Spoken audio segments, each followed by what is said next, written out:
las últimas conferencias ya estamos muy agotados, ¿no? Así que vamos a tratar de hacerla ágil también, aunque creo que en tiempo ahora sí no hay ningún problema, ¿verdad? Bueno, pues vamos a hablar de GFSI. El contenido de la charla pues está orientado al título del evento, a la misión del evento, hacia una industria competitiva y rentable. Vamos a ver cómo este tema de la GFSI, que pareciera nuevo, y de hecho lo sentimos como tal, como nuevo, en toda Latinoamérica. El reto no nada más es para Colombia, es un reto global. La industria está enfrentada a una mega tendencia que está impactando severamente en las organizaciones de todo el planeta. Por lo tanto, es importante subrayarlo, no solamente es para Colombia. Sin embargo, estamos en un evento, en un foro que tiene esta vocación, da herramientas para impulsar una industria competitiva y rentable. Vamos a analizar de manera breve qué es la iniciativa global, quiénes están ahí, cuáles son sus objetivos, y vamos a hablar de los estándares aprobados, cuántos son, hacia qué mercados están orientados, ¿no? Cuál es el alcance, cuáles son los elementos comunes de estos estándares, y después cerraremos con los retos y oportunidades para la industria en Colombia. ¿Qué es la GFSI? O Iniciativa Global para la Inocuidad de los Alimentos, por sus siglas en inglés, The Global Food Safety Initiative. Primero hay que destacar que esta iniciativa se desprende o depende del Foro Mundial de Bienes al Consumo. En ese Foro Mundial, ahí se encuentran marcas como Nissan, como Toyota, como Ford, como cualquier marca líder que ustedes consideren, está aquí en este foro. Y de ahí se desprende una iniciativa global para la industria, para nuestra industria. En este foro, en esta iniciativa, se encuentran pues líderes que hoy dominan, influencian, impactan, empujan a los diferentes sectores. Y podemos mencionar entre ellos a marcas como McDonald's, por aquí está, abajo, Walmart, Carrefour, que está aquí también. Líderes en ese caso, en estos casos, que compran los productos que se fabrican, productos diversos. Pero también tenemos líderes de diferentes sectores, como Danone, como Cargill en granos, en fin, hay líderes, hay un grupo ahí importante, vamos a ver más adelante los nombres, en donde están representados y donde conjuntamente conforman una mesa o grupo que pues tiene la responsabilidad de guiar a la iniciativa o los esfuerzos de esta iniciativa global. No es un tema nuevo realmente, aunque sí en Latinoamérica lo estamos percibiendo como tal. Sus orígenes tienen más de una década, estamos a 10 años, casi 11 de su inicio, y lo que detona este esfuerzo es básicamente un acuerdo para ordenar a la industria en materia de, primero, protocolos de certificación. La industria se ha visto retada en los últimos años o se ha visto enfrentada a recibir diversas auditorías de diferentes protocolos. Decía yo en la mañana, una empresa colombiana recibe más de 20 auditorías por año para demostrar consistencia de sus sistemas de gestión de inocuidad alimentaria. Lo que busca la industria en este acuerdo es, primero entonces, ordenar este tema. Lograr que los estándares sean reconocidos en un solo lugar, en todos los lugares del planeta. Una vez certificado, reconocido en cualquier lugar, es la filosofía o el espíritu de la iniciativa global. Este grupo de trabajo estableció 3 objetivos macro. Primero, un proceso de evaluación comparativa en los programas de seguridad de los alimentos, es decir, un proceso de evaluación en cárnicos para identificar las mejores prácticas posibles y en función de ello poder llevar esas prácticas de la industria cárnica posiblemente a una industria de bebidas. Hay sectores nobles y hay sectores muy complicados, ¿no es cierto? Los cárnicos, los lácteos son sectores técnicamente muy complejos. Contrariamente a, por ejemplo, los procesos de sal o los procesos de azúcar o agua envasada, que son procesos muy nobles, ¿no? Las bebidas carbonatadas son procesos hasta cierto punto nobles, si los comparamos contra los sectores como lácteos y cárnicos. La iniciativa global lo que pretende es llevar esas mejores prácticas de un sector a otro, de manera que se armonicen los sistemas, ¿no? Ese es el primer gran objetivo de esta iniciativa. Segundo, mejorar eficiencia de costos en toda la cadena, entendiendo este enfoque del campo a la mesa, en toda la cadena. Desde primarios, la parte de recolección, la parte de transporte, almacenaje, proceso, nuevamente transporte hasta llegar a las tiendas de consumo, de conveniencia y al consumidor final. Y por último, ofrecer una plataforma internacional para intercambiar conocimientos y compartir experiencias. Esos son los 3 objetivos macro de la iniciativa global. En los últimos 10 años hemos visto cómo efectivamente se está dando este proceso en donde se evalúan las mejores prácticas y es ahí en donde entran los miembros del G5 o el grupo de los grandes 5, vamos a verlo más adelante, porque ellos están aportando mucho conocimiento en los grupos técnicos de la iniciativa global. Existe un grupo técnico de 400 organizaciones o expertos que están aportando en la iniciativa conocimientos. Grupo Elsen recientemente fue invitado a formar parte de este grupo técnico, lo cual estamos muy orgullosos y también muy comprometidos con este esfuerzo porque representamos en gran medida el conocimiento que se pudiera dar en los países de nuestro bloque o región. Este proyecto de normas mundiales lo pueden ustedes observar en un documento guía que ya tiene 6 ediciones. Este año se publicó la 6ª edición, vamos a hablar de él más adelante. Los requisitos de estos documentos de orientación pues no hablan de otra cosa que no conozcamos, es decir, hablan de la importancia de los programas de prerequisito, la importancia de seguir los 5 preliminares de HACCP que marca Codex, hablan de los 7 principios de HACCP y hablan de elementos de gestión, que si una organización tiene un ISO 9000, pues le podría ser mucho más fácil orientar sus esfuerzos para cumplir cualquiera de los protocolos que vamos a ver a continuación o que vamos a hablar de ellos, ¿no? Entonces, en este documento pues simplemente resalta y claro, agrega elementos que los consideran como elementos fundamentales para implementar y mantener, y aquí hago una pausa, y mantener, es decir, sí implica un esfuerzo relevante implementar y lograr una certificación de cualquiera de estos sistemas y protocolos, pero los retos vendrán más adelante porque el mantenimiento es la clave, ¿no? Es un trabajo posiblemente mayor que implementar para certificarse. Algo que también tenemos que entender es que los sistemas de seguridad alimentaria o de inocuidad de los alimentos no deben de implementarse para lograr un papel, para lograr un certificado. Debe ser una consecuencia de un comportamiento, ¿no? Los sistemas de inocuidad alimentaria se deben de pensar, vivir y actuar todos los días en la línea, en las áreas de proceso.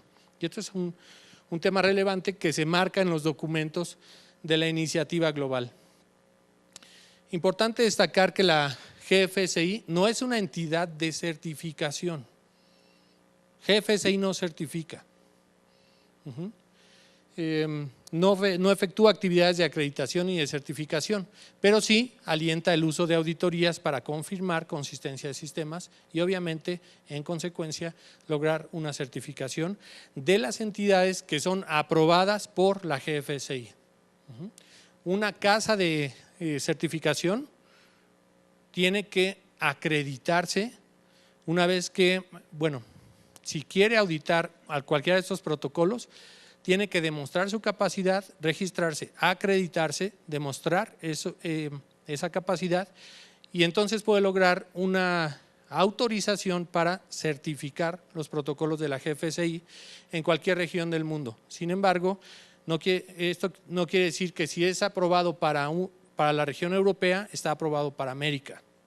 Puede ser una casa de certificación aprobada en esa región, pero no para esta. Entonces es importante siempre confirmar que la entidad de certificación está acreditada para el país y la región, en este caso región andina y país Colombia, ¿no? Estos son algunos de los nombres de la fundación o del comité de GFSI, y fíjense quiénes están aquí, ¿no? Tenemos a los líderes de Kraft, Coca-Cola, Carrefour, Danone, Kruger, McDonald's, Cargill, Tyson, Walmart. Subrayamos a Walmart porque Walmart es la única entidad que tiene 2 sillas en este comité. Y recientemente fue nombrado Frank Llanas como presidente de esta junta o comité de directores de la GFSI. ¿Esto qué mensaje nos da? Es decir, Walmart, uno de los principales compradores del mundo, está en la silla coordinando, en la silla más relevante de este comité, coordinando los esfuerzos de la iniciativa global. Hace no más de un año estuvimos aquí en Bogotá precisamente en una reunión de ACTA, en el Consejo de Ciencia, en la reunión de Ciencia y Tecnología de Alimentos, y tuvimos la oportunidad de compartir con Frank Llanas y con el presidente de Cadenas o Tiendas Éxito un foro relacionado a GFSI también. Y platicando en corto con Frank Llanas, yo le preguntaba, oye, ¿y qué pasaría o qué va a pasar si un líder, hablando de líderes grandes, ¿no? Un Nestlé, un Danone, un Unilever, no se certifica y te quiere vender, cuando se venzan los plazos, ¿qué va a pasar? No le vamos a comprar. Sea quien sea, no le vamos a comprar. Entonces resulta relevante el dato, ¿no? Relevante.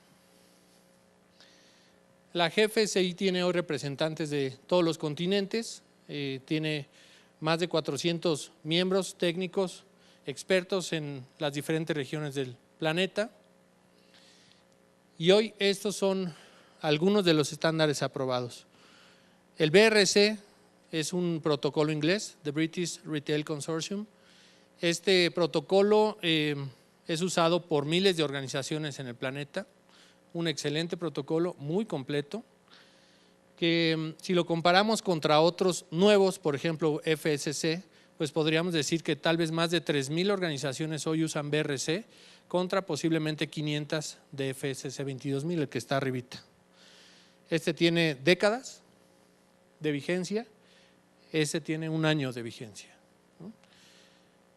Sin embargo, ¿cuál sería el de mayor uso y cuál podría ser más adelante el de mayor uso a nivel global? Consideramos que FSC 22,000.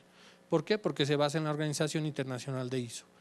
FSC es la suma de 2 protocolos, ISO 22 más PAS 220. ISO 22 también una norma nueva, publicada en el 2005.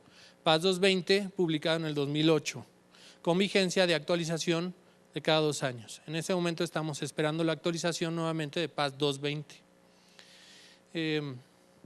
¿Por qué ISO 22000 no fue reconocida en la iniciativa global en su momento cuando fue publicada? Precisamente porque en una de las cláusulas técnicamente tenía un hueco, y es por eso que Danone, Nestlé, Unilever y Kraft, 4 de los miembros del G5, deciden desarrollar una norma y la encargan a BSI. BSI es dueña o propietaria de los estándares PAS. BSI quiere decir British Standard Institution. La entidad que acá sería el ICA, el ICONTEC. Ajá, digamos que es la par del ICONTEC en Inglaterra, y es a quien le han encargado el desarrollo de las normas PAS para lo que vamos a ver más adelante, seguridad de los alimentos. Entonces, ISO 22 no logra en su momento, por eso es que se encarga el desarrollo de PAS 220. Esa norma cubre algo fundamental que son los programas de prerequisitos en 15 cláusulas que se orientan a la sanidad y la salubridad del ambiente de proceso, que se orientan al diseño higiénico de plantas, uso higiénico de equipos, y que pues se puede concluir que PAS 220 es una norma bien diseñada para precisamente mantener la salubridad de las plantas de alimentos. Una vez que se publica PAS 220, aún no se logra así la acreditación en GFSI. Entonces se desarrolla por medio de una fundación algunos elementos o requerimientos adicionales y entonces sí logra su aprobación dentro de GFSI. Esta norma es la que hoy más rápido está creciendo a nivel mundial. Es la que están utilizando Nestlé, Danone, Unilever, Kraft, Coca-Cola y otros, muchos otros. El año anterior tuvimos la oportunidad de compartir con varios líderes, entre ellos podemos mencionar Coca-Cola porque lo hicimos aquí en Bogotá, foros para comunicar a proveedores el uso de este estándar. Es decir, los líderes lo que están haciendo es pedirle a su cadena de proveeduría que vayan hacia este estándar. SQF es un estándar que se utiliza más en la Unión Americana y quiere decir Safe Quality Food, tiene 3 niveles. El primer nivel es para el sector agropecuario o productos primarios, el segundo nivel ya es para fabricantes de alimentos y el tercer nivel ya para grupos o sectores muy especializados. El IFS es otro estándar, International Food Standard. Este protocolo es un estándar que se usa mucho en Europa, tiene una gran relevancia. Hoy quien quiere exportar a Europa, si tiene IFS, tiene las puertas abiertas. El Dutch HACCP o este modelo de HACCP holandés que de alguna manera uno podría pensar, bueno, ¿qué tiene diferencia contra la metodología tradicional de HACCP? La forma de auditar. Y este modelo también logra el reconocimiento ante la GFSI. Esas son, digamos, el primer bloque de normas aprobadas. La más reciente es la primera, FSC 22. El año anterior y este año se han publicado o se han acreditado estos otros protocolos. El GRMS es un protocolo para la industria de carnes rojas. El BAP o Best Aquaculture Practices es un protocolo orientado a productos del mar. Y el Canada GAP, que tiene que ver con las buenas prácticas agrícolas. Son los más recientes de aprobación, conjuntamente con el Synergy 22000. Estos son hoy los estándares aprobados por la iniciativa global. Y los líderes lo que están recomendando es el uso de estándares, cualquiera, el que ustedes decidan como organización. Aquí la recomendación es que valoren cuál es el que más se adapta a sus necesidades y que ustedes puedan también establecer cómo orientar el uso de los mismos estándares a su cadena de proveeduría, ¿no? O cómo con el uso de esos estándares ustedes pueden cumplir las expectativas de sus principales clientes. Expectativas y requerimientos agregaría yo. Este es el espíritu de la GFSI, una vez certificado, aceptado en cualquier lugar. Estas son compañías que ya utilizan los estándares, que los han reconocido, que de alguna manera están involucrados con el proceso de GFSI y que ya están utilizando estos estándares. Aquí podemos ver marcas que reconocemos todos, ¿no? Y son marcas de empresas líderes. Puedo decirles ejemplos. Coca-Cola va por FSC, Kraft, FSC, Grupo Carrefour va por FSC 22000, con PAS 221, ahorita vamos a hablar de eso. Danone va por FSC, Conagra va con SQF, Campbell's va con SQF, de los que conocemos. Cargill va por FSC 22000. En todas sus plantas del mundo, cuando digo va por, es en todas sus plantas del mundo. Coca-Cola en todas sus plantas del mundo y a todos sus proveedores en el mundo y así sucesivamente.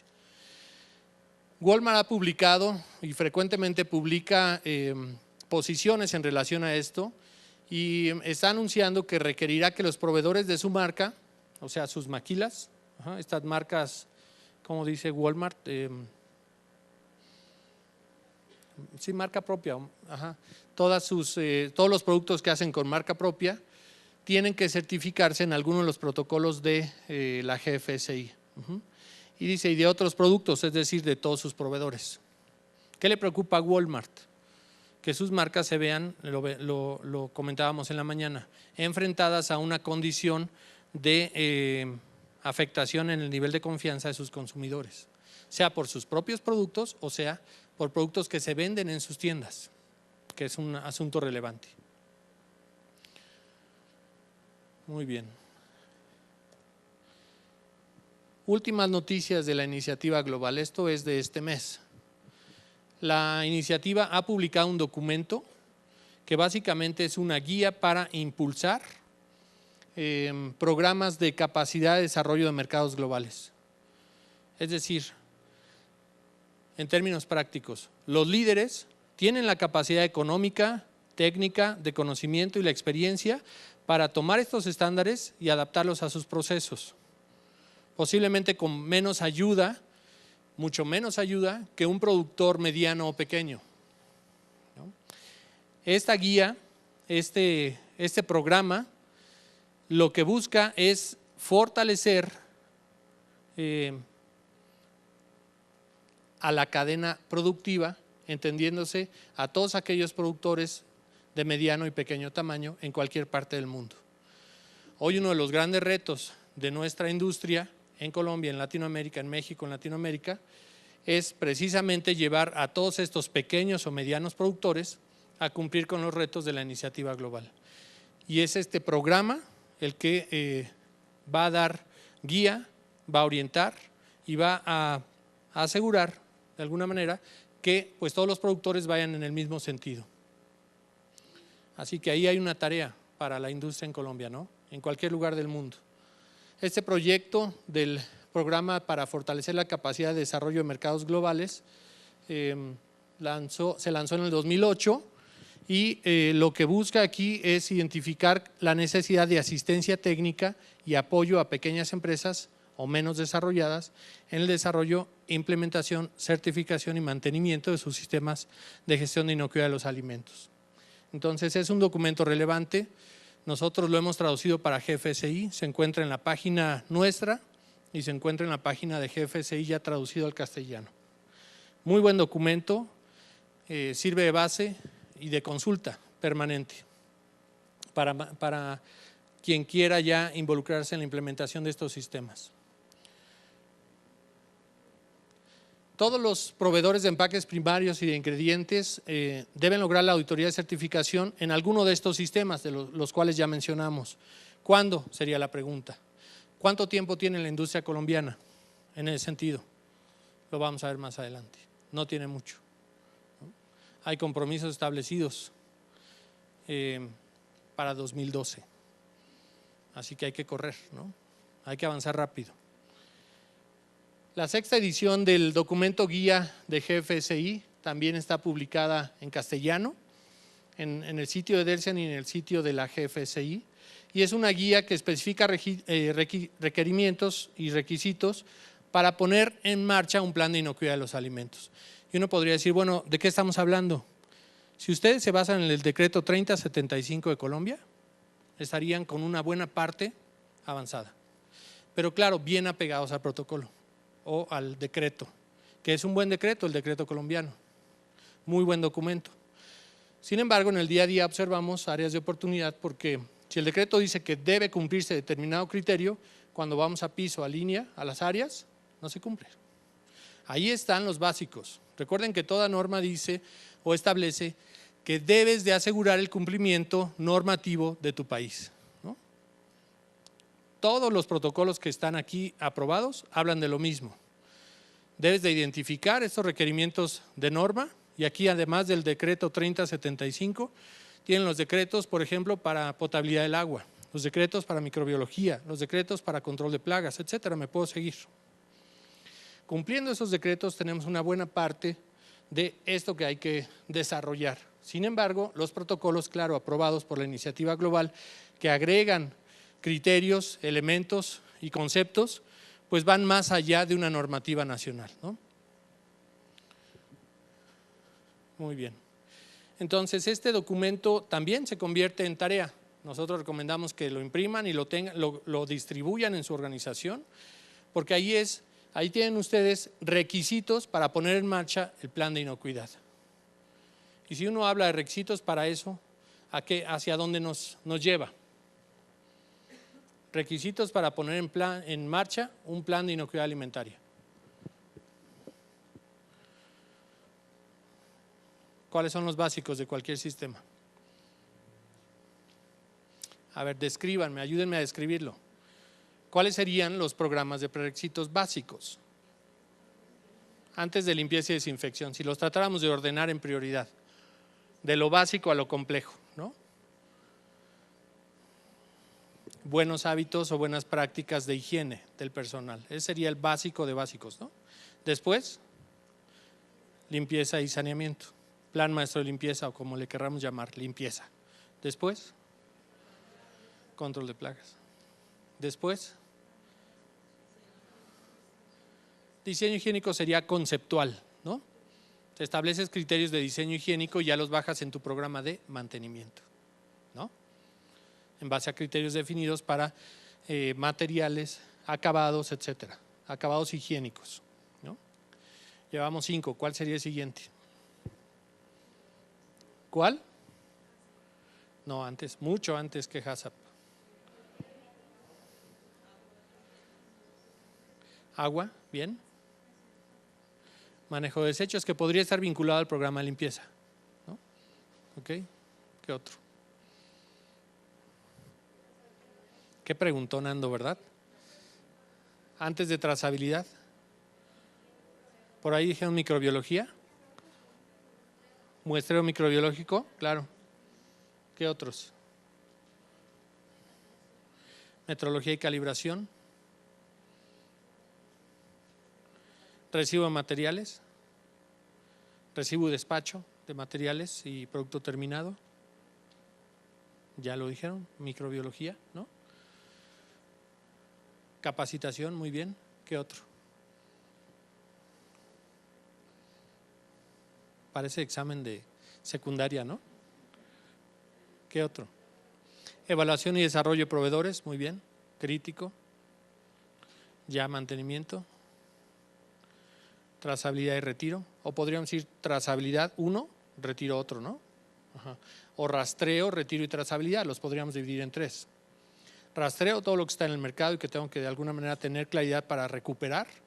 Trazabilidad de mi almacén de producto terminado hacia mi proveedor de ingredientes, ¿no? La habilidad para identificar todo aquello que está en un lote. Y retiro, que es la recuperación de. ¿Qué otro? Vamos bien, ¿no? Manejo de producto no conforme. Control de químicos, bien. Es uno de los básicos. Tendría que ir por ahí junto al mantenimiento, ¿no? Tal vez en los primeros 7 u 8. Por acá dijeron otro.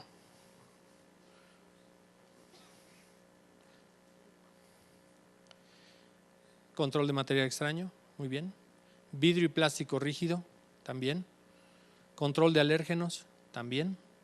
Y de ahí para arriba, ¿no? Pero sí mencionamos cuando menos 20. Cuando menos 20. Esos son los básicos. Y no me digan que no lo hacen. De alguna u otra manera, eso lo hacen. Entonces, en ese sentido yo les quiero transmitir tranquilidad. O sea, sí suena como muy complejo y como grandes los retos. Sin embargo, si fortalecemos las bases, estamos bien ante estos retos que vienen, ¿no? Estamos bien. Lo importante es asegurar que esos programas básicos sean consistentes, sean bien llevados a cabo, ¿no? Ahora sí, hablamos de HACCP, los 7 principios, celosamente vigilados, celosamente ejecutados, celosamente, ¿no? Con mucha verticalidad. ¿Cuántos casos no hay en donde uno llega a revisar un punto crítico de control y el técnico, el operador, no ha registrado y lleva 4 horas operando la línea? Y no ha registrado, como dice su PCC, cada hora. Y cuando uno le pregunta, oye amigo, ¿por qué no ha registrado? Lo hago cuando me voy, ahí ya registro todo, ¿no? Antes de salir, ¿y por qué lo haces así? Porque así me enseñaron. O al revés, a la inversa. Son las 10 de la mañana, el hombre entró a las 8 de la mañana y él ya registró todas las horas hasta su hora de salida, a las 5 de la tarde. Y uno le pregunta, ¿por qué lo haces? Es que así me enseñaron, es que así es más rápido. Celosamente vigilados, celosamente ejecutados. HACCP es básico. Estos requisitos de este documento Es lo mismo que estamos hablando. Es exactamente lo mismo. Sin embargo, sí hay que entender, en función del protocolo, cuáles son esas particularidades de la norma o el deber ser de la norma, que me está haciendo llevar un poco más allá este programa básico que ya llevo y ya opero diariamente en mi planta. Ahí está la brecha, ahí está el área de oportunidad. Sí hay un umbral más alto, también debo decirlo. En control de agua, posiblemente mucho más alto. En control de plagas, posiblemente mucho más alto, ¿no? En sanidad, igual. En diseño higiénico, conceptualmente. ¿Sí? Las normas, todas estas normas, le dan una alta importancia al diseño higiénico de instalaciones y de equipo y puntualizan fuertemente la facilidad para el acceso, para la limpieza, para la inspección de un equipo o de una planta, ¿no? Entonces es un asunto relevante. Sí, el umbral es más alto. Sin embargo, resalto, si nos aseguramos de apegarnos y cumplir el 3075, tendremos una buena base. Este documento guía lo que resalta, pues es todo lo que un sistema de gestión tendría que tener. El compromiso de la dirección. ¿Cuántas veces la dirección no está involucrada?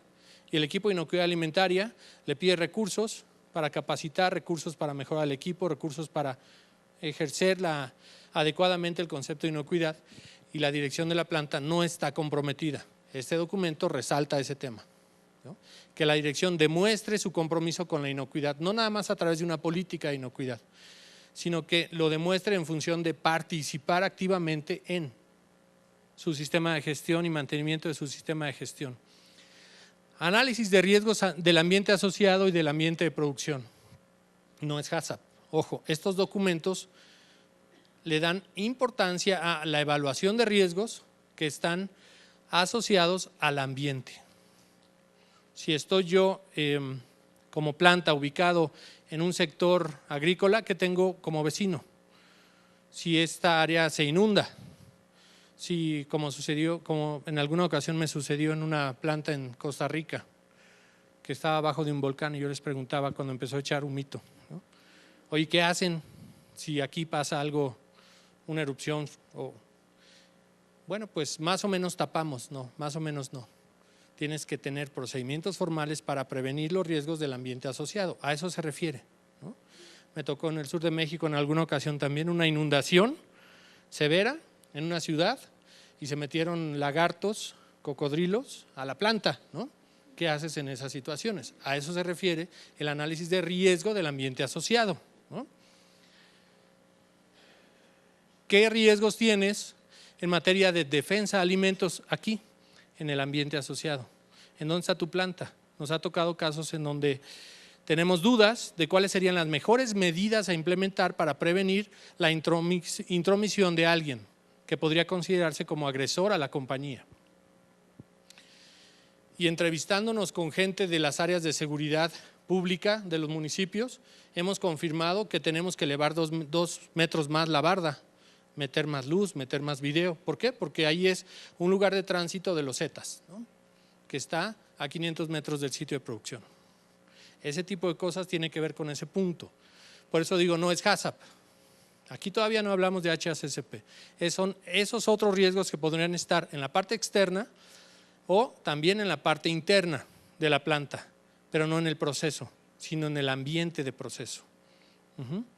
Tenemos el riesgo de que esa lámpara estalle y caiga sobre un envase que se está transportando en ese momento y ese vidrio se meta.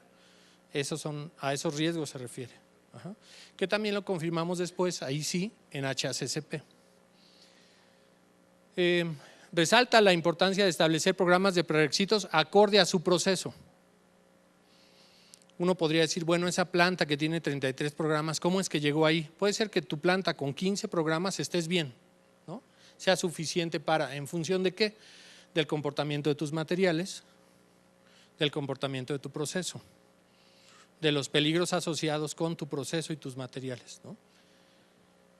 Los 7 principios de HACCP y los 5 preliminares que pide Codex, a ver quién me los dice, los 5 preliminares de Codex.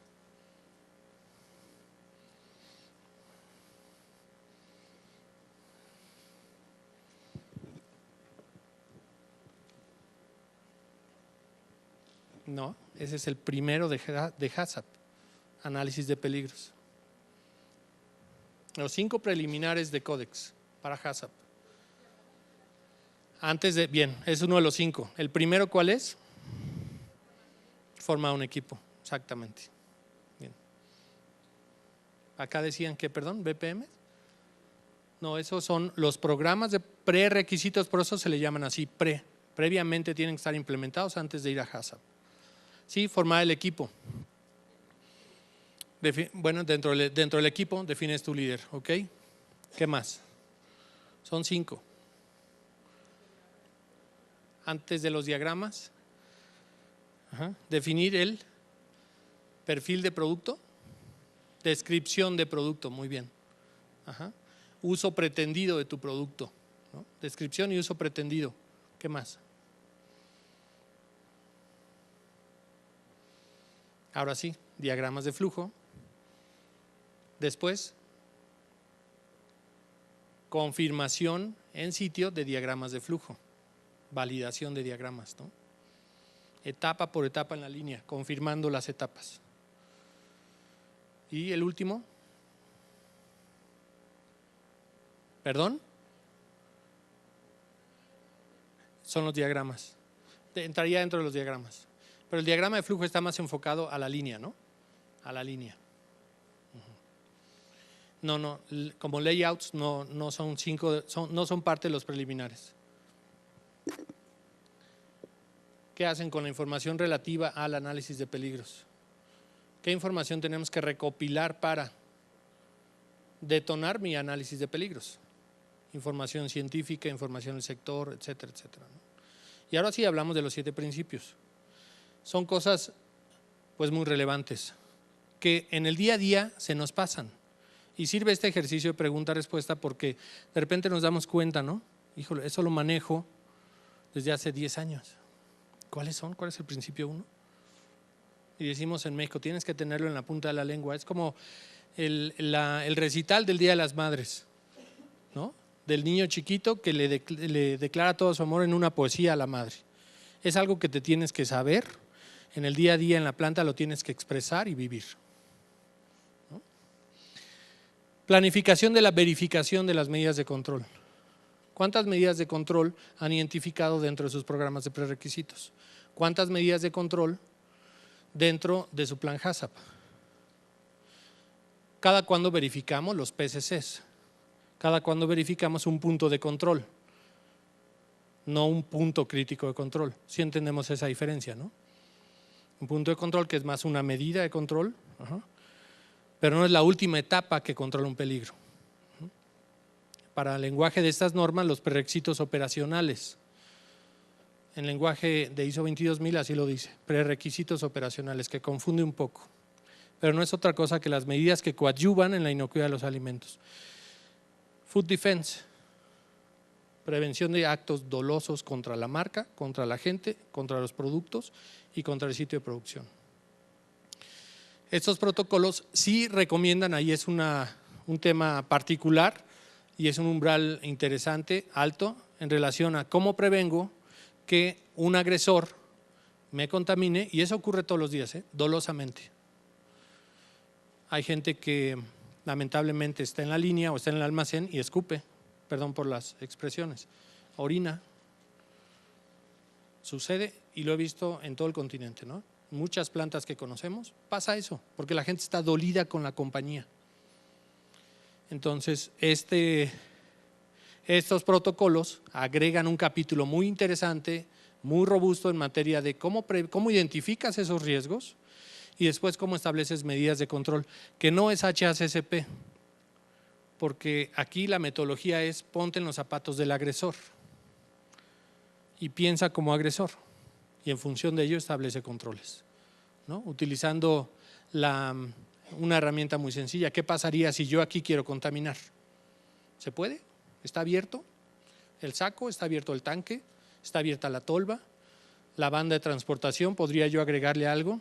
No necesito traer algo de afuera para poder contaminar mi producto, ¿no es cierto? ¿Cuántos químicos tienen en su planta? N, ¿no? Muchos. Evaluación de proveedores. tema crítico en estos protocolos. ¿Cuáles son nuestros criterios para evaluar esos proveedores? ¿Cuál es el mecanismo para confirmar que cumple los atributos acordados, pero además que no me agrega peligros en materia de inocuidad alimentaria? Ahí sí lo subraya, lo resalta de manera relevante. ¿Qué tengo que hacer yo para evitar que mis proveedores de insumos me manden problemas, me manden posibles afectaciones y eventualmente podamos caer en riesgo de tener producto contaminado desde el recibo de materiales, ¿no? Evaluación de proveedores de servicios con impacto en la inocuidad.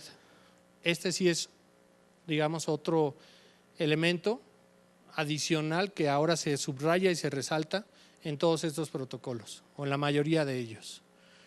¿Quiénes son esos proveedores de servicio con impacto en la inocuidad? ¿Perdón?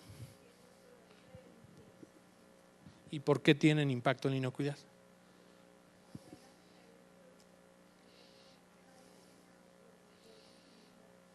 Bien.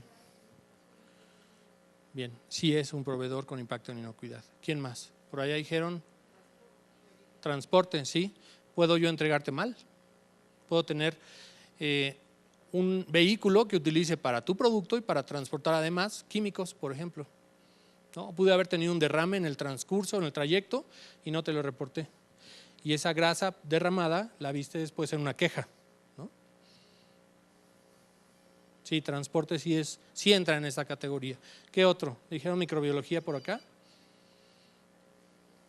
Metrología, claro. Entidades reconocidas que tienen que apegarse a normas y estándares, a patrones trazables, que tienen que tener autorización para, ¿no?, ese tipo de servicios. Una mala medición, ¿cómo nos puede afectar? ¿No es cierto?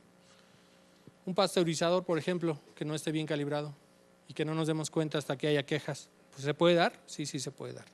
¿Qué otro proveedor? ¿Perdón? Mantenimiento, bien. Control de plagas, bien, claro. Son parte de este tipo de proveedores con impacto en inocuidad. Si lo subcontratas, sí, claro. Te facilitan personal para ciertos procesos, muy bien.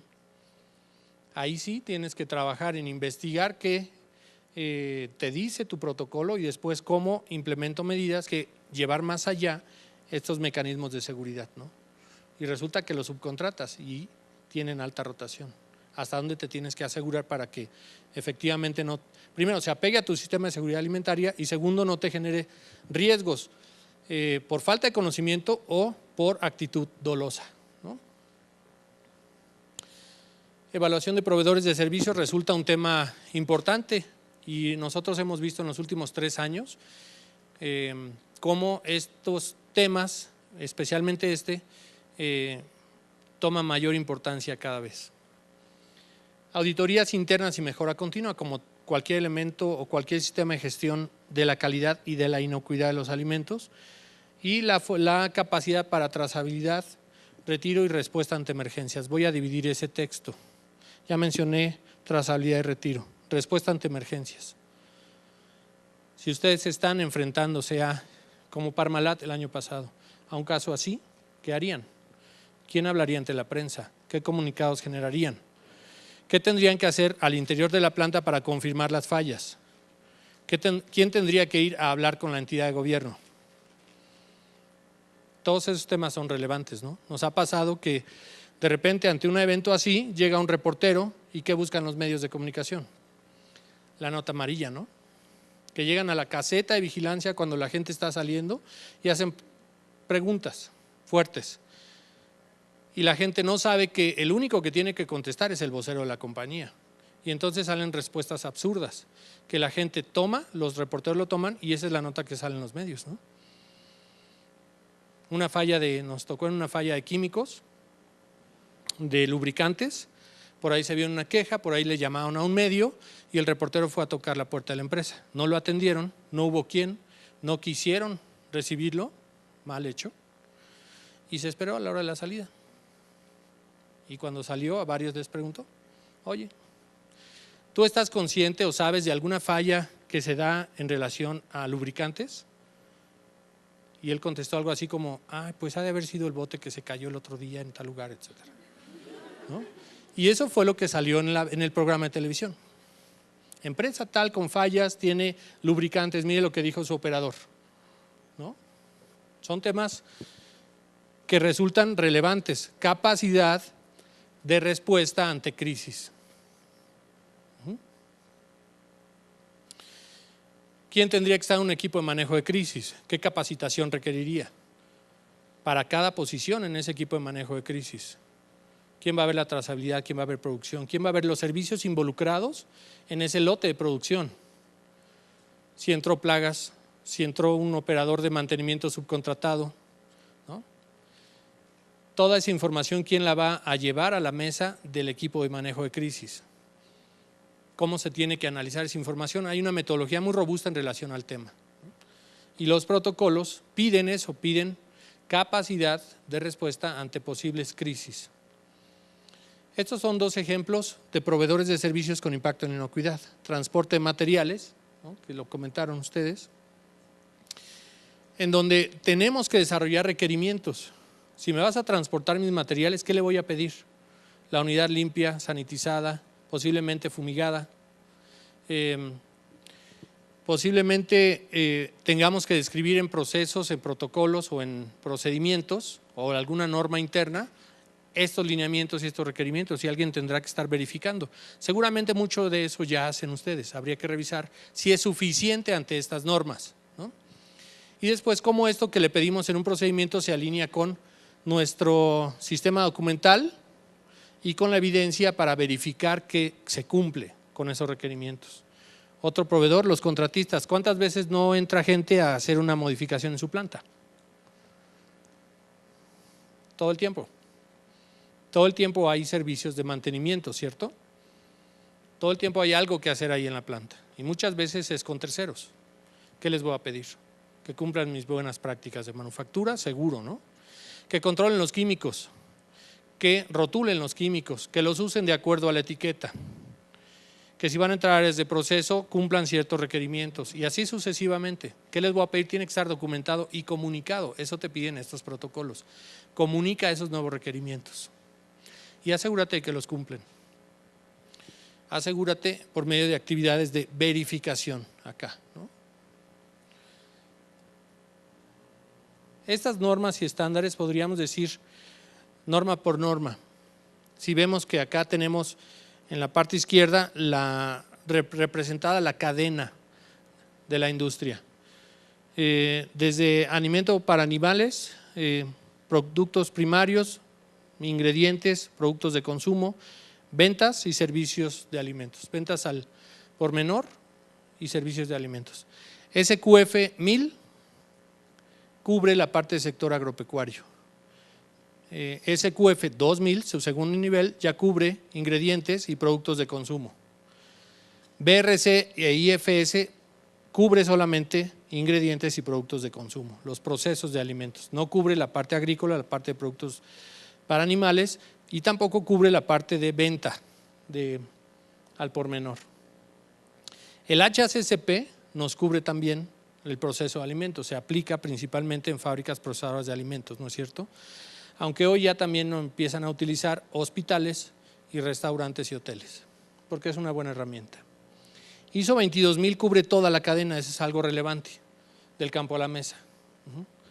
Las nuevas normas, PAS 220, que ya es parte de FSC 22000, más PAS 222, productos de origen animal, más PAS 223, que tiene que ver con empaque primario, más PAS 221, que es la norma en desarrollo para tiendas de servicio, autoservicio o mercados. El grupo de los 5 líderes hoy viene trabajando fuertemente para desarrollar estas normas que veíamos en la diapositiva anterior, estas de acá, las de la parte derecha. PAS 222, 223 y 221. Es el grupo de los 5 líderes quien ha encargado a BSI que se cubran estos estándares, estos nuevos protocolos y estándares. En el caso de la PAS 223 se acaba de publicar hace 15 días y ya la industria de empaque primario ya está evaluando, e incluso participó en el desarrollo por ahí. En la hora del almuerzo platicábamos con un representante de la industria de empaque primario y nos confirmaba que ellos participaron en el desarrollo de esa norma, PAS 223. En 2009 se puso en marcha PAS 221 para los alimentos, perdón, para los supermercados, y esa norma se debe publicar en este año, en 2011. Es un objetivo confirmarla como norma complementaria para FSC 22000. Y para alimentos de origen animal es el PAS 222, en donde participan también líderes de la industria y que tiene como objetivo también confirmarse como norma complementaria para FSC 22000. ¿Cuáles son los elementos comunes de estos estándares aprobados, de todos los que veíamos anteriormente? Primero, nuevamente, compromiso de la dirección y compromiso de la dirección con la inocuidad alimentaria. Segundo, la parte prerequisitos y HACCP. Tercero, las medidas de control bien monitoreadas y verificadas, y la parte de auditorías internas, la parte de evaluación de proveedores y trazabilidad a lo largo de la cadena. Nuevamente, apliqué el concepto del campo a la mesa. Y en el área de recibo de materiales en planta, hasta donde hoy podemos confirmar que evaluamos todos nuestros ingredientes, nuestro material de empaque, y ayudamos a nuestros proveedores a que desarrollen también medidas de control que fortalezcan nuestros propios sistemas, ¿no? Muy bien.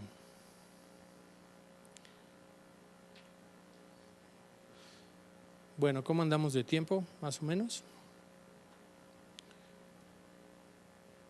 Para concluir, como última parte. El foro, a mí, el título del foro que escogieron me pareció muy apropiado para los tiempos que se están viviendo en Colombia y en toda la región de Latinoamérica. ¿Cómo lograr que nuestra industria sea competitiva y rentable? Primero, competitiva. ¿Qué retos tenemos con esta tendencia global de la iniciativa global, valga la redundancia? ¿Cuáles son los retos que esto implica? ¿Son solo retos, son solo problemas o también refleja oportunidades? Y creo yo que tiene una gran dosis de oportunidades, más allá que problemas, que retos. Por supuesto, todas las compañías buscamos rentabilidad, ¿no? ¿Cuáles serían esos retos para Colombia hoy?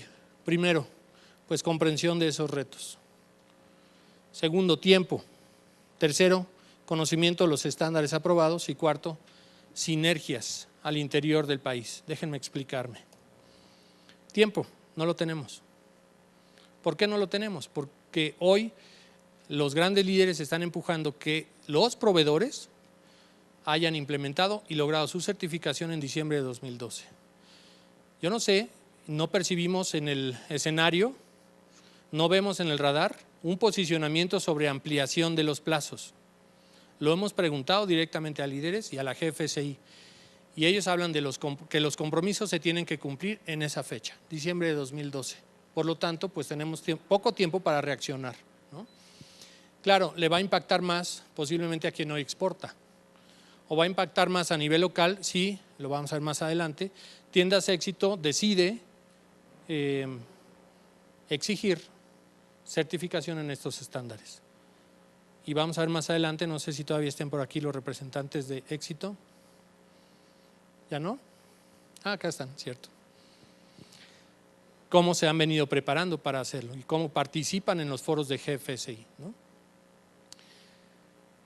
Entonces, en cuanto a tiempo, pues primero hay que entender que estos compromisos también están siendo empujados por los grandes compradores. Y segundo, que en la mayoría de los casos estos plazos contemplan diciembre de 2011 o diciembre de 2012. En el caso de Costco, por ejemplo, les puedo decir que a toda su cadena de proveeduría estableció diciembre de 2011. En el caso de Walmart, diciembre de 2012. En el caso de McDonald's, algunos sectores, junio de 2012. El caso Coca-Cola, lo vamos a ver, junio 2012 para ciertos sectores, diciembre 2012 para otros sectores. Coca-Cola a nivel mundial, ¿no? Aquí en Colombia, el Éxito, yo recuerdo hace 2 años, más o menos, Jenny, estuvo en un seminario de FSC con nosotros aquí en Medellín. Y recuerdo muy bien, dentro de todo este proceso de análisis, discusiones, cómo Éxito tenía claro el camino a seguir, ¿no? La participación de ellos en el seminario incluso fue muy enriquecedora, porque lo que nos quedó claro es que ya habían iniciado su camino y hoy están aquí y platicamos por ahí en un receso del tema, ¿no es cierto? El Éxito va en camino de y participa en los foros de la Iniciativa Global Seguridad Alimentaria. Está involucrada con el proceso y está interesada en ver cómo apoyar a la industria nacional, cosa que me parece muy relevante y además muy aplaudible, ¿no? Tiempo, no lo hay. Decía yo que ya Coca-Cola ha establecido ciertos patrones o ciertos límites, perdón, la palabra es límites en ese sentido. Esto está afectando a ciertos sectores y podemos dar el ejemplo del sector azucarero. El sector azucarero que le vende a la mayoría de estos líderes está retado a, sin embargo, no todas las organizaciones han comprendido este asunto del tiempo. Se están cerrando las brechas. Claro que hay muy buenos ejemplos. Podemos decir que Manuelita, que es una empresa líder, una empresa bandera en Colombia, está marcando la pauta. Y seguramente lo que está haciendo Manuelita lo harán los otros ingenios, de alguna manera, ¿no? Claro, hay competencia, sin embargo, hoy Manuelita ha detonado desde hace más de un año un plan de desarrollo para ir hacia FSC 22000. Y hace un mes tuve la oportunidad de estar en Cali, bueno, allá en Palmira, en su planta, nos invitaron a un foro para hablarle a todos sus proveedores, otra vez, Manuelita, a todos sus proveedores, sobre GFSI, sobre su compromiso y sobre sus lineamientos para que lleven conjuntamente proveedores y Manuelita al cumplimiento de estos estándares, cosa que es relevante, ¿no? Manuelita asistió hace un año y medio o un año a foros de Coca-Cola en donde Coca-Cola dijo, es por aquí el camino, y no se durmieron en sus laureles, pusieron manos a la obra y hace un mes ya comunicaron a todos sus proveedores y llevan un proceso posiblemente el 40% de avance para lograr certificarse en FSC. Pretenden certificarse a mediados del próximo año, lo cual es fantástico, ¿no? Es un aprendizaje muy interesante ahí para la industria. Segundo tema, conocimiento de los estándares aprobados. Hay que entender que todo cambio en una sociedad implica retos y siempre nos resistimos al cambio, ¿no es cierto? Pensamos que si funciona, ¿por qué lo tendríamos que cambiar? Y a mí me ha tocado ver en la industria alimentaria casos en donde hay personal que tiene 10 años, 15 años trabajando en la industria y cuando uno lo confronta en relación a cómo manejar el nuevo estándar o un umbral más alto, nos preguntan o nos dicen con toda claridad, no tengo por qué cambiar si lo que estoy haciendo ha funcionado durante los últimos 15 años. Y te puedo demostrar que tenemos calidad porque nuestro producto se vende y sí, en ese sentido tienen razón. Sin embargo, es esa resistencia al cambio la que muchas veces imposibilita o detiene el proceso de cambio, el proceso mismo de cambio, ¿no? Dependiendo de la situación podrían existir condiciones para llevar los cambios de modo paulatino, sin embargo esta no es una condición así. No hay mucho tiempo debido a estos compromisos de los líderes. Y siempre resulta relevante el tema del conocimiento, esa curva de aprendizaje para manejar un protocolo. Si hoy su organización se decidiera por uno de estos estándares, ¿qué tendríamos que hacer? Claro, conocerlo y ver cómo aplicarlo en mis procesos. Es un mecanismo seguramente de diagnosticar qué tengo y cómo cumplo lo que me está pidiendo este estándar. Y aquello que no cumplo, ¿cómo lo voy a desarrollar? ¿En quién me voy a apoyar? ¿Quién me va a capacitar? ¿O dónde tengo que buscar esa capacitación para obtener ese conocimiento que me permita lograr comprender el alcance del cambio, ¿no? Entonces, ese es un reto que hoy vemos fuerte aquí en la región. Recientemente tuvimos pláticas con Azocaña, precisamente para el sector azucarero. Y hablábamos de este tema. La Universidad del Valle del Cauca, Delsen y Azocaña están valorando un escenario de fomentar e impulsar el conocimiento de todos estos estándares. Ojalá se logre, porque en la medida que podamos acelerar el manejo de los estándares, podría el sector azucarero agilizar o ser más veloces en este proceso, ¿no? Otro reto que me parece el más relevante, las sinergias que se requieren. En México Ayer hubo una discusión sobre la parte de tratados de libre comercio y demás. En México no comprendimos en el 95 el impacto que iba a tener firmar un tratado de libre comercio con Estados Unidos y Canadá. Y yo comentaba en corto, lo que pasa es que sentimos en México que posiblemente los canadienses y los americanos nos hicieron firmar el tratado de noche, porque nos dormimos en nuestros laureles, ¿no? Y se empezaron a vencer los plazos y hubo sectores severamente afectados porque no reaccionaron ante el cambio. Y se les dieron 5 años, 7 años o hasta 10 años para adaptarse a esos nuevos estándares. Y es algo similar acá, ¿no?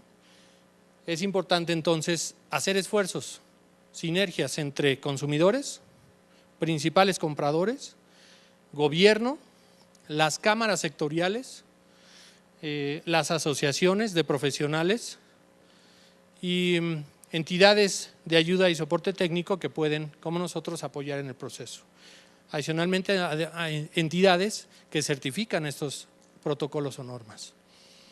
A mí me parece que este es el tema más relevante hoy, discutir cómo vamos a hacer sinergias para impulsar a la industria hacia un mercado, hacia un estatus de mayor competitividad y rentabilidad, como es el objetivo de este foro. Concluyendo, en poco tiempo, en muy poco tiempo, la industria reconocerá el uso de estos estándares. Ya vieron quién lo está reconociendo, posiblemente allá afuera, pero aquí adentro, ¿quiénes lo están reconociendo? Hay marcas de las que mencionamos que están aquí, tienen muchos años operando en Colombia, ¿no? Y ya están pidiendo, involucrándose en este proceso de implementar estos protocolos en sus plantas y hacia sus proveedores.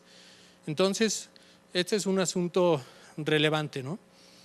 El uso de estos estándares se convertirá también en un tema comercial. Así como hace unos años quien no tenía HACCP empezaba a dejar de vender, en pocos años quien no tenga estos estándares se quedará fuera de mercado. ¿En qué nivel es difícil dar esa lectura, ¿no? ¿Hasta dónde yo podría como organización quedarme fuera de mercado?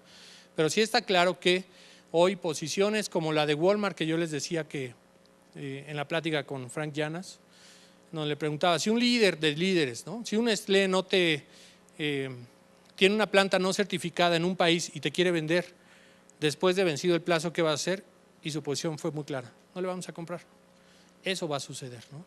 Y eso seguramente va a venir en cascada. Los grandes compradores, los líderes, proveedores de los líderes, proveedores de los proveedores de los líderes. Es una cascada, ¿no? Es una cadenita. Entonces es también un tema para mantenerse en perspectiva. Este es el momento, considero yo en lo personal, en mi humilde opinión, este es el momento para evaluar estrategias en la industria que conlleven al uso de estos estándares. Es un buen momento para discutir, es un buen momento para sentarse y para evaluar cómo enfrentar estos retos de manera sólida, de manera robusta, como sector o como industria de alimentos, ¿no? Subrayamos el programa publicado por la GFCI, Programa de Capacidades de Mercados. Hay que tocar la puerta de GFCI, esa sería una recomendación, que la industria colombiana pudiera tocar esa puerta y buscar inscribirse o registrarse y participar en este programa de desarrollo de capacidades de mercados. Más allá de los retos que implica todas estas condiciones y de todo lo que aquí les he presentado, a mí me parece que representa una gama de oportunidades, enorme gama de oportunidades. En las charlas que se han presentado aquí se ha visto que hay otros países que están aprovechando estas áreas de oportunidad, valga la redundancia, y que están colocando sus productos fuera del país y han crecido enormemente ciertos sectores. Por la bondad de esta nación en relación a todo su sector primario, por ejemplo, yo creo que ustedes pueden convertirse en una potencia en el sector agrario o agropecuario, entendiendo, comprendiendo estos nuevos requerimientos. En conclusión, sobre este punto me parece que hay grandes oportunidades allá afuera y eso permitiría a la industria ser competitiva y por ende rentable, ¿no? No sé si tengan alguna pregunta. Sí. Buenas tardes. Digamos que con respecto al tema de GFSI, nosotros actualmente tenemos implementado HACCP, llevamos 3 años y le prestamos servicios a varias de las empresas, por ejemplo Nestlé, Unilever. ¿Cuál sería de pronto el lineamiento que deberíamos seguir para podernos involucrar dentro de ese sistema? Yo lo que haría sería preguntarle a ellos qué protocolo te recomiendan para orientar tus decisiones como organización. ¿Me dijiste Nestlé?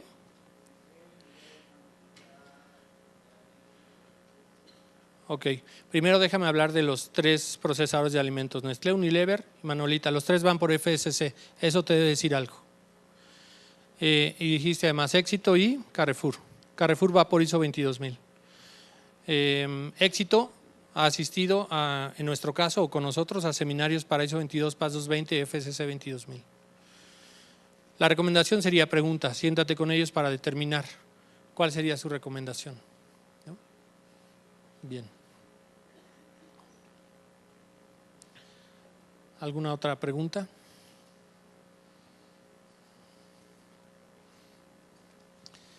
Bueno, GFSI próximamente tiene un Focus Day en Brasil el 2 de septiembre. Estamos trabajando tratando de convencer para que se desarrolle en Colombia un foro de GFSI pronto. Ya lo habíamos platicado para que fuera este año, no se pudo, decidió en Brasil. Sin embargo, sí está en el radar ya de la GFSI desarrollar un foro sobre este enorme tema aquí en Colombia, posiblemente en el primer trimestre del 2012. Para los interesados en asistir a Brasil, bueno, ahí está la información. Y esto ya es más bien un tema de cierre de nuestra parte. Nosotros tenemos esta circular que alerta a la industria sobre situaciones, esta es la de hoy, esta se publica hoy, sobre situaciones de retiros, innovación, investigación, nuevas tecnologías, etcétera. Les recomendamos suscribirse, es gratuita. Tenemos un programa de seminarios, los próximos son relacionados a prevención de contaminación dolosa en Cali y en Bogotá, la última semana de agosto.